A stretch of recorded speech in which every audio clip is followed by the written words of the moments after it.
Investigators in Washington state are pushing hard tonight for a breakthrough in a cold case murder that has been unsolved for more than 2 decades.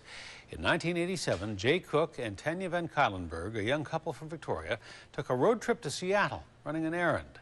But the high school sweethearts never came back. Tonight, police step up their search for their killer and hope to jog the viewing public's memory one more time.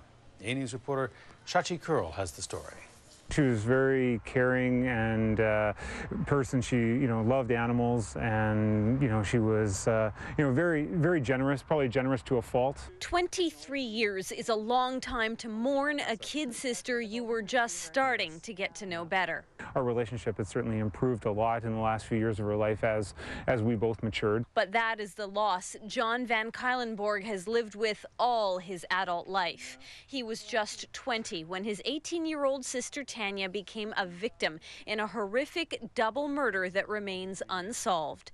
The last time her family saw Tanya or her boyfriend Jay Cook was November 1987. The young Victoria couple had taken the ferry from the capital to Seattle, headed to a business downtown on an errand for Cook's father.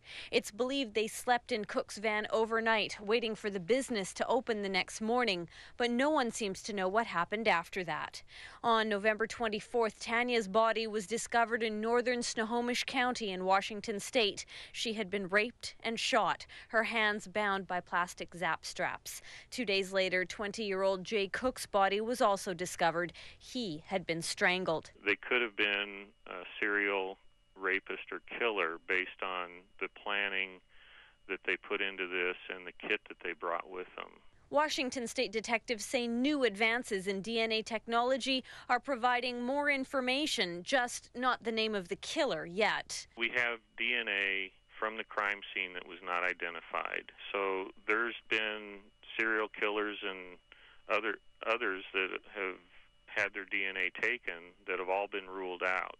Investigators have also been able to conclude that the murderer's DNA does not match that of the person who taunted the victims' families with chilling, abusive letters. Those letters, full of angry tirades about Canadians, were postmarked from as far away as New York, as close to home as Saanich.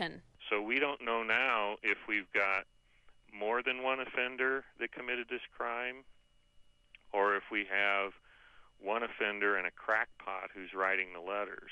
Now, police and family are asking for help once more. Tonight, a segment about the murders will run on Washington's Most Wanted, a program Victoria viewers can watch on Q13 Fox.